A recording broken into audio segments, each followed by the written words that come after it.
Burr, burr, burr. Burr, burr, Ian burr. Williams, welcome back to Real Migos, buddy. Good to see you. How are you? I'm good, man. It's been a hot minute since we've done this dance. It's been a little bit. Why is that, huh? Why is that, do you think? Let's see. You were traveling, I was traveling, Yes and then yes. you were traveling, then I was traveling. Yep. And now we're back. We're back, baby. Well, we're back until next week, and then we're traveling again. Where are we? Next week is Dallas and Houston. I have Houston in Dallas. Wait, when is that REVB? When is that? No, that's April 10th and 11th. So we have the Sharon thing. We have the video classes that we're doing in Dallas. Yep. Yeah, we have a lot. And then I have a Kung Fu competition in Houston. Nice. If anybody's into Kung Fu competition and wants to see Ian in Houston, I be will a Kung probably Fu get master. kicked in the face. That's probably what's going to happen. We'll see. Yeah. That's Well, why dude, we have a lot to get to tonight, man. So the Austin housing numbers came out today. I don't know if you saw that. I didn't. It's actually early. Why is it early? They finally are on top of it. They remember we were talking about it. They got a new economist, and it seems like they've gotten their stuff together, but she's doing her job. They're still wrong on the numbers. Oh, really? They are still wrong. It's amazing. The thing is, like, I remember seeing her. So I was at an event. She was speaking. They announced her, all that, and she has a doctorate, right? It seems like the things that she was saying would be good information. So now I'm really curious why you think she's wrong on the numbers. I haven't seen these numbers. Pull them up. Okay, we'll pull them up in a second. Zillow alters their home market report and what they're anticipating the market to do this year. I did see that. We can chat about that. Yeah. We got a lot to chat about. Drop a comment below. It says in here, home values in Austin are down 5%, but I don't know. The numbers on here don't show that. So we'll go over that. What else, man? We got a lot of stuff going. I got a bunch of listings coming up. You've got a bunch of listings coming up. I have a bunch that are under contract. Yes. It's crazy. So I had like 14 listings. It's insane. And you have some that sit for a little bit, but then depending on what types of properties they are, gone. So I have 3 duplexes I listed, all gone within a day. One of them took a little bit. You sent me one of them. Yep. Sitting right an offer on it, and I snoozed and I loosed. That's the thing. Well, so anybody who has multifamily or has rental properties, I'm going to tell you how frustrating it is to have it listed, but nobody can see it because your tenant won't allow it. That's a big no-no. And it's in the lease that the tenant should allow it, or else they're responsible for damages, blah, blah, blah. It's annoying to have to deal with. So keep that in mind if you are ever looking to release or list your home for sale, because the tenancy supersedes the lease most of the time. Interesting. Yeah, I haven't run in. Well, I've seen that happen. Obviously, I've tried to. I don't ever recommend listing a home that has tenants in it. It usually makes it really tough to sell. But these are multifamily. Like, it's just these are just duplexes. People are just buying them as investment properties. They're not living in them. Yeah. Interesting stuff, man. Okay. So I want to get to the Texas stuff and all that good stuff. What else do you have going on coming up? I mean, we got, Monday, Tuesday, you and I are going to be in Dallas. We should be able to get Real Migos in Wednesday. You have Real Cafe. So if you want to come hang out, what is that? So we're going to have coffee. It's a bunch of agents, but you're more than welcome to come. It's on Thursday. Where at and what time? March 26th. I don't know. It's on Eventbrite. It's Pershing Coffee House. We like to change it every month because then we're patrons to the business. We get to meet new people, different areas, all that sort of stuff. Yeah. It's on 5th Street. That's all I remember when I looked at it. I got to share that. Ian's going to teach a class in a couple weeks. If you're an agent, want to come do it. I've got him teaching. Well, in Dallas, you're going to teach for us how to use CapCut and do backflips. And then we're going to teach how to do in Austin, do that as well. I've got a lot of fun real listings coming up, my friend. I got one Yeah. in 78704 that is amazing. I'm super stoked for it. I got one coming up in Parton Ranch. I've got another lady that we're listing her condo. It's off of South Manchaca, whatever, and William. What's nice about that one other than the location? Like, what's the draw for it? Great quality. Like, they kept really good care of it. So there's that. We've got another one coming up in right behind Costco in South Austin. So we got a bunch of stuff coming up. Nice. I got a brand new in Easton Park. It's not even on the market yet. It's I mean, it's like 3,700 square feet and full Tesla solar, full power wall, multiple outlets, ready to go. Sweet. Man, that's such a tough. I'm trying to get centered here. It's such a tough neighborhood because the tax rate's still 3%, but you can get cool homes in there. Cool home. This is a good question, man. And this is a good question to lead into. So Brad bought a property in 2022, December 2022. Probably just hoping to break even, I guess. Man, that's tough. I've got quite a few people have reached out to me that are in situations where they're separating, so the home has to go because they've both gone. Mm-hmm. This is an interesting question because typically, Ian, I would say, April, May is the best 2 months to list. What's happening in the market? Interest rates haven't fallen. The 30-year or the 10-year treasury keeps kind of going up a little bit and then coming back down. So we're hanging around 6.85 right now. So under 7. CPI numbers don't look good. So you saw the 10-year treasury go up today. So they may not be dropping rates until June, July, if they are going to drop rates. They haven't even promised that yet. So when is the best time to list this year, Ian? It's so interesting. I think you're seeing a lot of people that are sick of waiting for uncertainty, and they're making their decisions about now and going back to the traditional, this is what people know to list it as, or the timing they know to list at. And you also have to think about just the natural life cycle of people and their cleaning. They usually take spring break, their kids are off, they'll go on a little vacation, and then they'll clean their house and get ready to list, right? And then they'll start spending time on vacation and realizing, oh, I like this area or I like this area. And so that creates a little more commotion. And then once the kids are out of school, they want to be moving with that in a lot of situations. It's tough. It's tough to I don't think you're going to be able to really time the market that well this year. I could say in the Austin area right now, and we can pull up the numbers here in a second. I mean, you have almost 11,000 units on the market.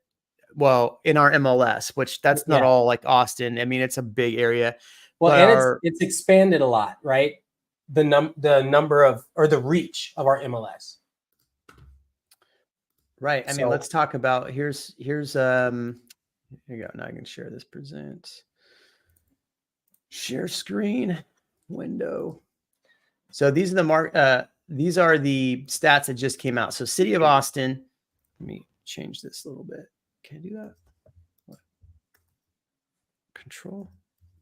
It is not shrinking this. Well, that's a bummer. I was hoping it would shrink. Minus. No. Okay. So here's the Austin numbers. It says we're down 2.8%. But Ian, there's a guy named Jeremy Knight who actually tracks this. Is it? It shows, yeah, look at this. So we actually went up from 5. We're up over last year, even though this says down 2.3%. But look at that. We're up 543. So we're up 2 months in a row, month over month, up. Okay. So here's what the stats say. We're at 543 as a median. Active listings are up. So this is where I'm still concerned about this year, up 19%. And new listings are up 41% year over year. Now, keep in mind, there wasn't a ton of inventory last year at the beginning of the year. It really spiked in another month, and it really, really spiked later. And I didn't do the charts for the data on this. You'll have to watch the full video next Tuesday when it comes out. But look, the median price for Round Rock is for the first time in a long time up year over year at 543.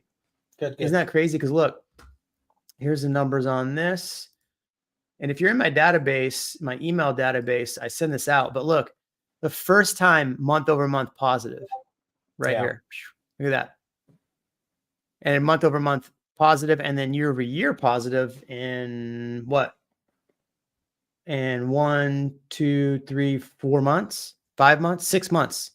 So pretty interesting. The market's definitely picking up, but everybody's waiting for interest rates to drop. I mean, I have so many buyers that the moment interest rates go up, they're like, oh, I can't, I don't want to do it. But I mean, look, you have months of inventory kind of dropped a little bit because it was 3.2 months the month before. Now it's 3 months. So months of inventory is shrunk because more buyers are in the pool. I've been telling people that there's a lot of like built up demand, and everybody says, no, you're wrong. There's no built up demand. I mean, you tell me, is there everybody? You're right. I have heard people say that, but do you have any particulars that are saying that? There's one guy in particular, it's Venture something. Yeah. He likes to say things like that. Yeah. Yeah. No, something. I don't know. He's a real targeting. Yeah. But let's see. All right. So as far as listing your property this year, I don't know when's going to be a good year or a good time this year. I would say it's typical right now, but who knows? It might be better the last half of the year if interest rates drop. So Aaron asked if we'd seen and by the way, where are you guys tuning in from? Or y'all tuning in from? Drop a comment on here from you. Lakeland, Florida. I saw that. Yeah, we saw that. Kevin's here all the time. Kevin, thanks, man. Good to see you. Aaron asked about a stucco repair scam. I've never heard of this. He said I had someone knock on my door from Guardian Home Solutions. And he says they have a law firm to sue stucco damage. Never heard of this. Has anybody heard of this? I've not. Yeah. Interesting. Hector's here. What up, Hector? Cena. What up, buddy? Where are you coming in from? I know he's coming in from Miami, but man, I'm good to see you, buddy. It says Miami. I know. I mean, I meant like good to see you. I mean, where are you coming in? Come on, man. It's been a while since we've done this. I'm off my game. Yeah. You know, Hector, good to see you, man. Anytime somebody puts something like that, so like Aaron talked about Guardian Home Solutions, I'm over here looking for websites. I'm like, who are these people? I'm not seeing anything that looks like a legitimate site yet. All right. You keep looking that up. Everybody else, continue telling me where you're coming in from. Hector, man, I feel like I just want to travel out to Miami this week just to give you a hug and say thanks. You are a phenomenal guy, man. Good to see you. It's been a while. So I'm going to add this real quick while you're looking up to see if there's a scam going along. Come on.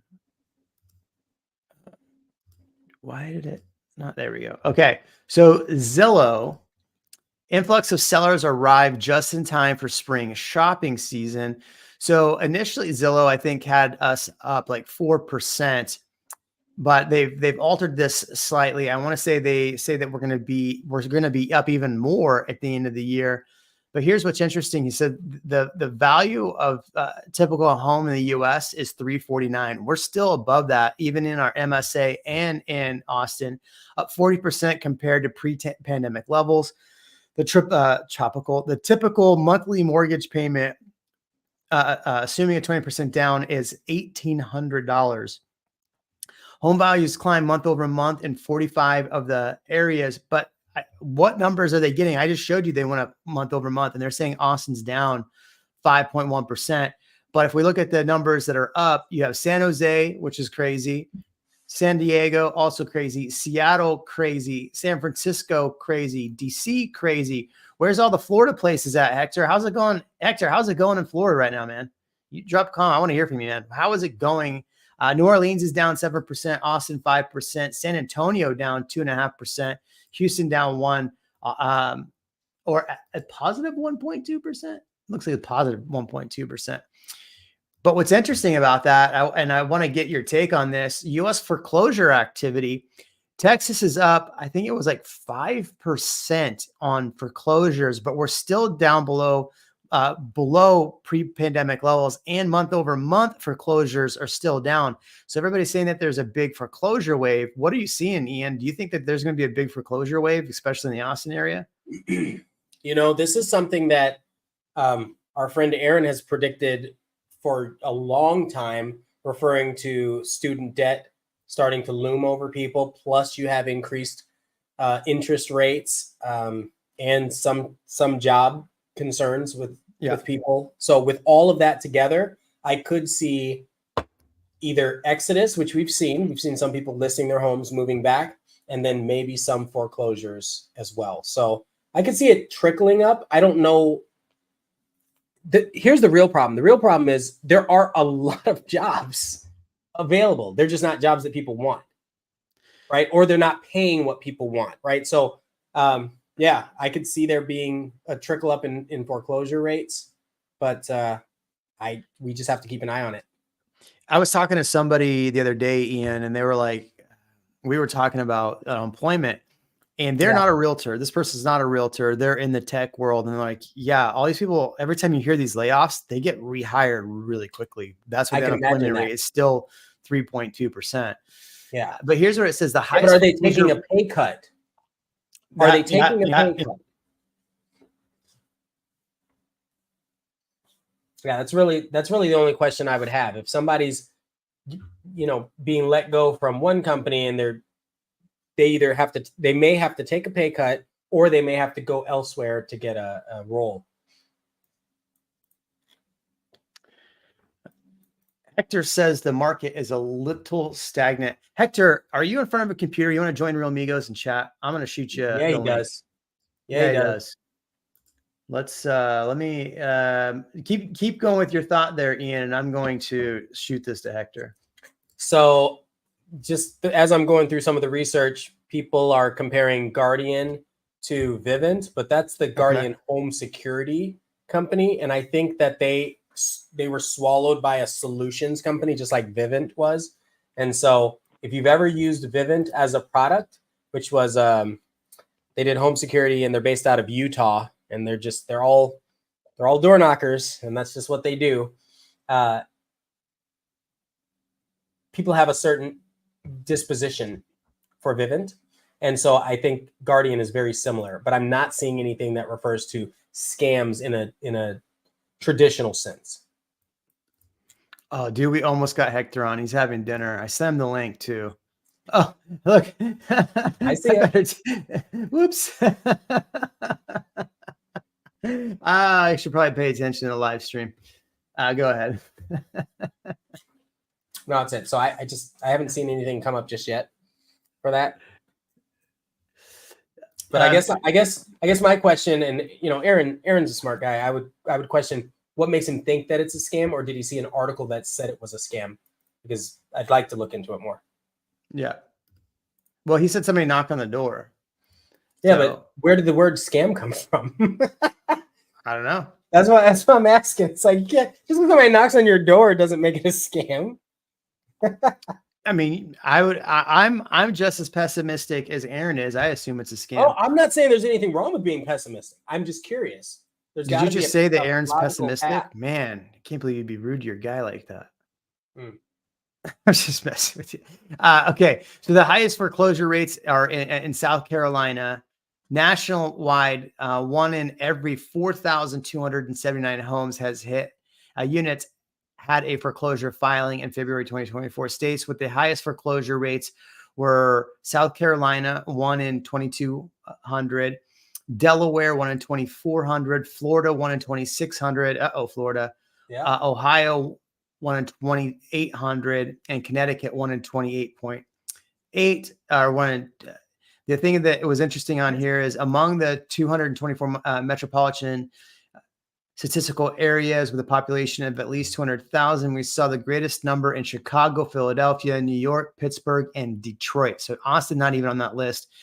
Counter to the national trend, those states with at least 50 or more REOs that saw the greatest annual increase in 2024 were South Carolina, Missouri, Pennsylvania. Texas was up 7%, and Indiana, but the numbers are still well below year over year. So I don't know. I'm curious to see if we see more foreclosures hit. I'm dealing with a couple pre-foreclosures and short sales right now. Really? Personally. Yep. Really? So I'm seeing it. I just had a guy call me the other day. It was like, hey, I've been following you on Instagram or on YouTube for a long time. I respect your opinion. I want to sell. I've gone through a divorce, so I think it's time to sell my house. I don't think I can really afford it anymore. And so I ran the numbers with them, and I was like, look, you're better off. Like, I can sell it right now. Obviously, I make money off selling homes. Right. The reality is, if you can, I don't do too many rentals, but if I put you in touch with the people that can rent it out for you, here's basically what you should be able to rent it out for. If you rent it out, that's going to save you this. And then if you went into an apartment, like we've reduced your overall overhead quite a bit. And then, next year, if it does get better, you can list next year. But the reality is, I don't know. If you list it right now, I can assure you that you're not going to see a huge gain. It may be better in your best interest to rent. Tell me all the realtors that actually give people actual advice like that. Ian, not very many. That's me. Two sitting I do it here all the time. Same thing. Aaron said, going back to the stucco business, said it felt weird. He inspected my stucco, said that we could be a lawsuit to replace it, but I only have hairline cracks. Interesting. Was that a specific were they suing a specific builder? I have a video coming out next week where we're talking about builders being sued. One of them starts with an L, and they've run into a lot of this particular one that I talked to Eleanor, had a bunch of failed foundations in Southeast Austin. So interesting. Yeah, it seems like more of a what do you call it? Like a script. Like, say this, and that'll get them more interested in it. And there's some lawsuit somewhere in some country that this might apply to. And so, that doesn't necessarily mean that your home would apply. So I don't know. Yeah, I'll look into it more. That's curious. Huh. Here's a bit of interesting information, Ian. Tell me if you heard this. The Market Composite Index, MCI, a measure of mortgage loan application volume, increased 7.1% on the seasonal adjusted basis from 1 week earlier. On an unadjusted basis, the index increased 8% compared to this time period. So we were talking about buyers still in the pool. Here you go. I have a client right now, Ian, that is looking at a specific neighborhood, and they have a kind of a closeout. Like, this one specific builder that they like only has a couple homes left. And they're like, man, I just don't like that the bank, like if I'm at 6.5%, I just don't like that the bank is getting this much interest money from me. And I get it. I understand. But my rebuttal to that really is, okay, we can negotiate on the prices and this specific price on this home right now, because with the builder, we should be able to get it in this price range. Plus the incentives they give you will buy down the rate a little bit. So there is that opportunity. Let's say rates do drop June, July. The last half of this year is typically a time of year when prices start to drop. So let's say we have strong demand now, and let's say they drop. Let's say we don't have strong demand. Let's just say in Austin, we have fair demand. Yeah. We have a lot of stuff hitting the market. I anticipate that what you'll see is, if it does drop in June, July, I don't think prices drop as drastically as they have the second half. So my rebuttal is, do you want to pay more for the house in the future, or do you want to temporarily pay for a higher rate? Yeah, I think that's been the question since the rates have gone up. Yeah. And it's just, I think from that point, so let's say September or fall of last year until now, it's going to continue to rise. It seems like it's continuing to rise and being more difficult for buyers to get exactly what they want. Like, I have a lot of people that are negotiating on these listings, and sellers are like, nope.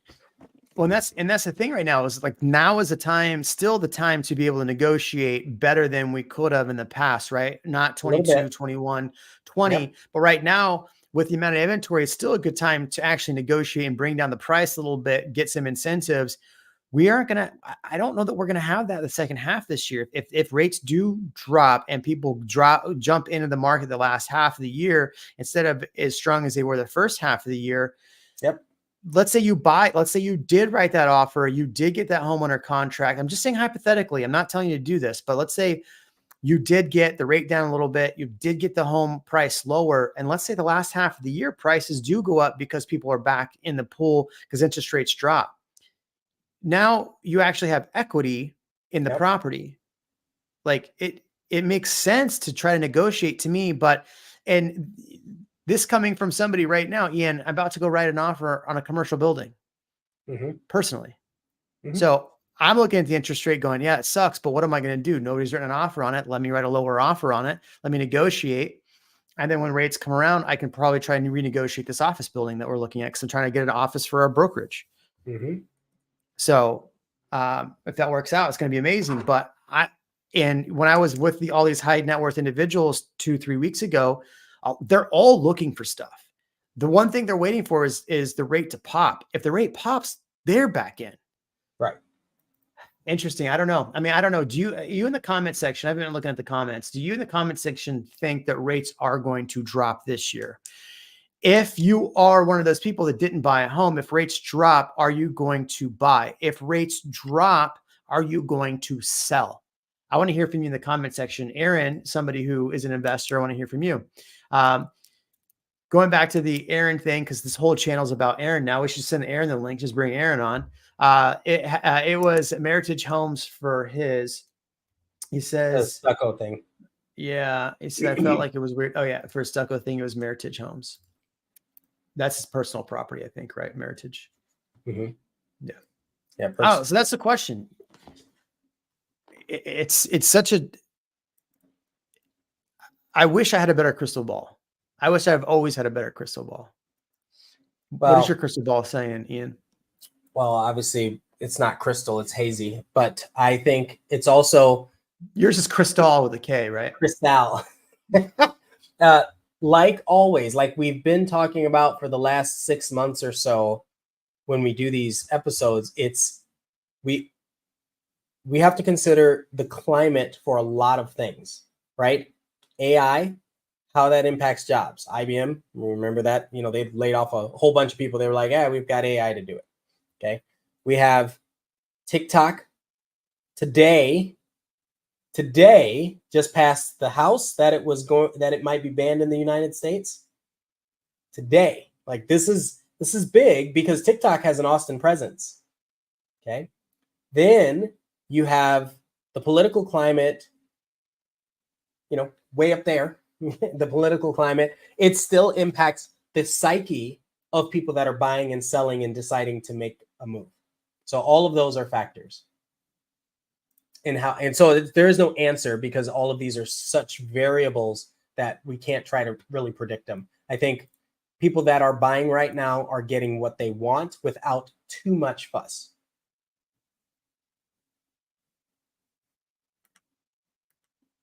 Is Jeremy having a conversation with me? I'm curious. I'm curious in the comment section. I want to hear from you. Is the political climate, as far as election, weighing into your buying or selling criteria? So that's one question. Hold on. Caveat. Yep. Second question. I want people to answer this question truthfully. If you're on the fence or you're whatever, if your presidential candidate wins, will that change your ability to or want or desire to go buy a home? So I don't want to get political, but if you're, like, let's say you're not a Biden fan and you're the other guy fan and you want the other guy to win and the other guy wins, does that mean you're like literally going to the casino and the clubs, dropping the cash out? Just curiosity. Curiosity killed the cat. So hopefully it doesn't kill this channel. Go ahead. I was going to say that obviously there's the personal impact of whoever is chosen, but there's also the corporate impact, right? And while a lot of these corporations are looking 5, 10, 30 years out, there is still a component as to how they might run their business that year based on the political climate. So I'm also referring to that, not just your individual thought, but the corporation's decision making based on what tax breaks and other things they think they'll get. Yeah. Well, I mean, I heard, so I could be wrong. You tell me in the comment section if I'm wrong. So buying a luxury vehicle, or sorry, a car over 6,000 pounds is deduction.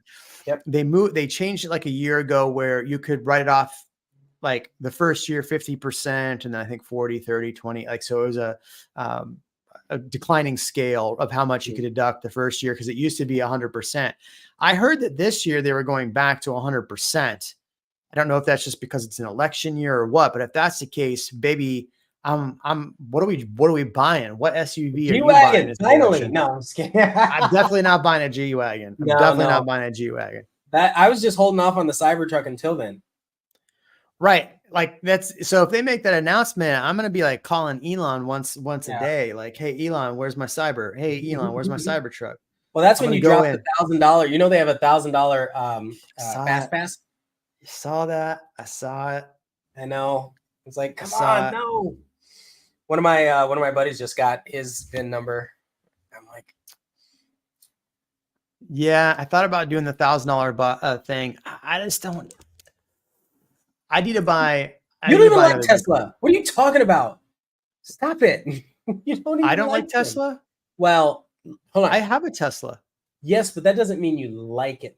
You're not like, I know, geeking out over it. I hate my car. Not like geeking out over it. I will be the first to admit I do not like my Tesla. It's a glitchy piece of crap. It constantly glitches. It tries to stop all the time. It tries to go into the other lane when it's not supposed to. And when I'm trying to text and drive at the same time, it beeps at me. I mean, doesn't it know that I'm a realtor? Pay attention to the road. Yeah, what the heck, man? Like, I just want to do what I want to do. Get out of here. Yeah. I will say though, like I'm in a lot of, because I own a Porsche, I'm in a lot of Porsche groups, and everybody's like foaming at the mouth over the new Taycan and the SUV, like the electric cars. Macan, right? The small Taycan. No, the smaller one. The smaller Porsche. The Macan is a smaller EV. Yes, but it's not electric. It's not EV. Yes, it is. Yes, it is. No, let me find it. The Macan is a smaller gasoline SUV. They have one that just came out. It's like a hatchback. They might have an EV for it, like a hybrid. Anyway, I'm in all these groups. You look it up. Pull it up. It's fine. I already did. It's sent. It's already sent. It's already there. Yeah, but that's not. Is that EV? Yes. 10,000 orders. 10,000 pre-orders immediately. You put it in the private chat, and I'll pull it up. There we go. But I'm speaking about a different one, I think. Hold on, let me see. Is this what I'm talking about?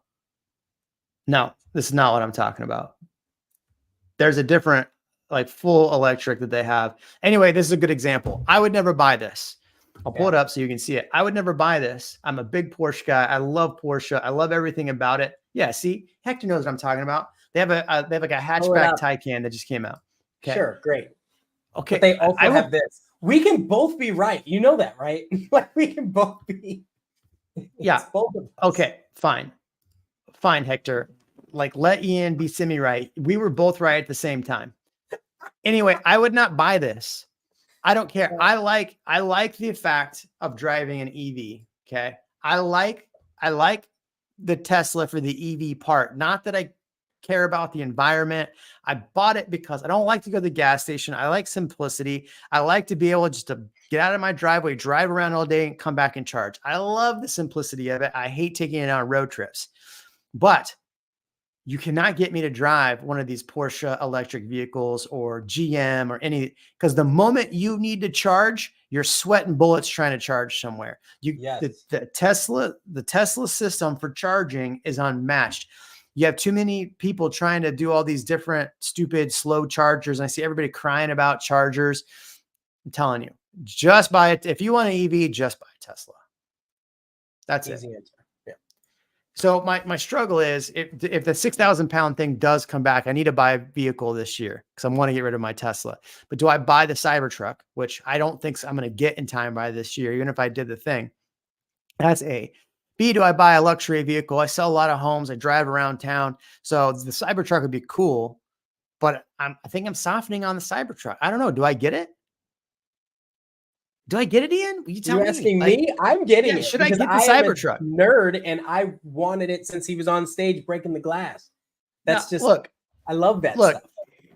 I Yeah. love the idea of the Cybertruck, but when I think about what I would want to do with the Cybertruck, I'm going to be stuck in the woods with no charge and a dead deer in the back of my truck that I Yeah. can't get home with. What That's do you what mean I'm. you can't get a, just buy a, well, so they've got the range, the extra battery. This isn't a Tesla channel. What else are we going to talk about?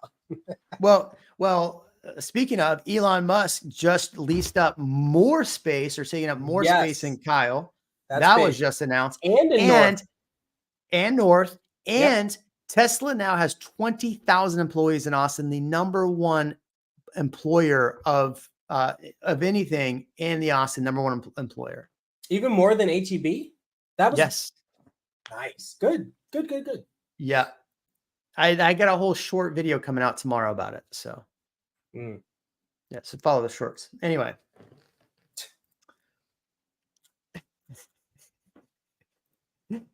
Hector says I should go for it. I should get the Cybertruck. Hector, should I get another Porsche? Just kidding. Just kidding. My wife's like, no more Porsches. I'm telling you, the best driving cars on the planet. Hands down. How about that? How about that market though, Ian? Look at this. 2 months, month over month increases. Do you think that we're going to get up like, let's do a reality check time. Yeah. I imagine if you look at this, we went kind of up. Do you think March numbers are going to come down?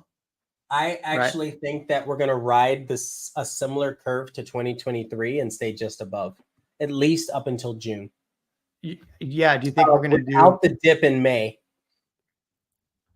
So you think this is just going to be a like this? Yep. Interesting. Do you think we fall as much though? Because we I don't think I don't think the fall will be as steep either. I think it'll be more gradual. I mean, we went from 590 virtually down to 511. That's wiping out $70,000. Even Aaron said he bought in the height of 2022, right? Which he bought right here at the height, 667. If we look at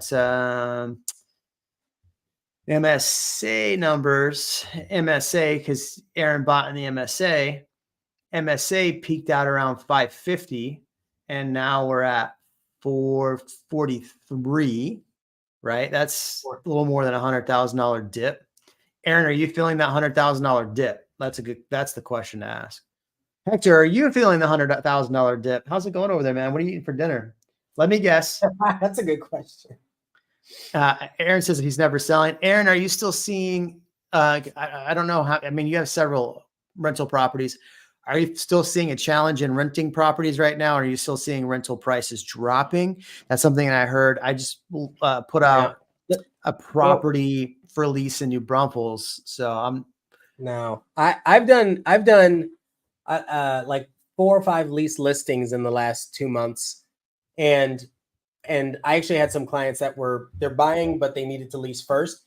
They lost to 2 multiple offer leases. And we're not talking, this is on SoCo that were like 3,500, 4,200. And people are just gone. So leasing doesn't seem to be much of an issue, but it also depends on the area, the demand of the particular area. I was like, multiple offers on a lease? Get out of here. It's been a long time since we've seen it quite that aggressive. But it is self-congress, so. Let's see what Rent Cafe says. Rent Cafe. Let's see. DOM and increasing rents. Austin average rent. Here we go. So Rent Cafe says rents have gone back up. Yep. Here, let me share this. So if you are looking at, Aaron says 20 days on market and increasing rents. So here's what Rent Cafe says. So that's a national trend. Rents have come up and then flattened out a little bit here. So November so I guess we don't have more up to date. Obviously, that's probably harder to follow. And that's probably why CPI, um, I wish they would find a better way to manage CPI, but let's see. Downtown's at 3,200. Clarksville. I wonder what New Braunfels is. Let me look. New Braunfels. Everybody gets mad at me for saying New Braunfels wrong. Yeah. Some might have a peach impediment. Yeah. That's pretty good. Was good. Thank you. All right. So there's that. What else? What else is going on, man? I really I get so bored talking about like just the menial real estate stuff. What questions do people have? What's going on? What do you got? No, that's exactly it. What are you seeing? Okay. Have you been seeing anything unique when it comes to the types of properties that are being either listed or converted?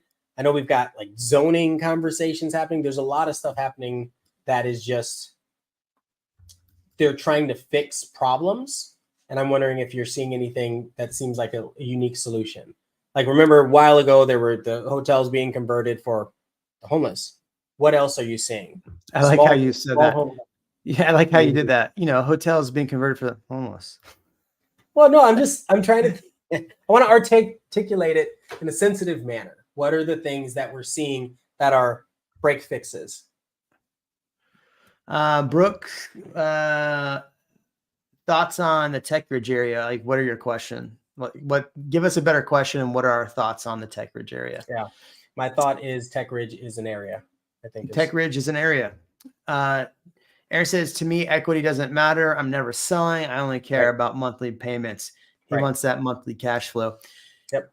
I don't like. Okay, so a couple of things they announced that there's like $25 billion they're going to spend in Austin on infrastructure in the next coming years. They're putting together like what is it? Like a commission or a school to bring people in to teach them on like trades or like get them to be able to help with like an academy or something like that. That's interesting. I think that'll bring some jobs to the Austin area. Well, that's great because that's what Tesla has done for Del Valley, right? So that would be great, like you said, to just push that all throughout Central Texas, the Austin area, and make sure that everybody's getting re-educated on maybe some robotics, but also a lot of the trades that have kind of lost their luster over the years. Yeah, I'd imagine if you start paying people like really well with some of these jobs, and I guarantee you, in order to get some of these projects done, they're going to have to overpay people. But we've had a steady flow of people come into the country recently, so who knows? Freaking Mark, man. Mark, welcome back, man. On the way to a home showing, you can run out of gas or electric. Who gets eaten by a zombie first, you or Ian? Who's more appetizing? That's number one. Ian's at 0 right now. Look, even his shirt is on empty. So I will run, man. I was running the dogs last night. I'll run them again here in a little bit. Right, Jarvis? Ian may outrun me. I can assure you I can outshoot Ian though. So I'm a good shot. I'm not a great shot, but I'm a good shot. Okay. Well, we'll see who has better and more firepower. I'm not as quick on the draw, and my firepower isn't as high. Oh, dude, I gotta tell you, but that's the thing. If I can roundhouse a zombie's head off, then that's right. You can do backflips and like knock their head off. Like there's more to it than just being able to shoot. Because you don't have unlimited ammo. I took kickboxing class, right? And sweep the leg and kick in the face, right? I would sweep and miss, and they'd bite my back, and I'd be done. Oh yeah, that would be tragic. That's why I'm learning weapons, man. Learning weapon forms. But will Ian sacrifice the treads on his sneakers to go run faster? He may not. He does. No. That's the thing. I'm actually a barefoot runner. I'll throw those. I do not care about shoes at all. I will throw everything. There's rattlesnakes in Texas though. You don't want to step on. That is a problem, and cactus is a problem. So see, crap, man. You're bringing up some good points. Maybe I need to learn to run.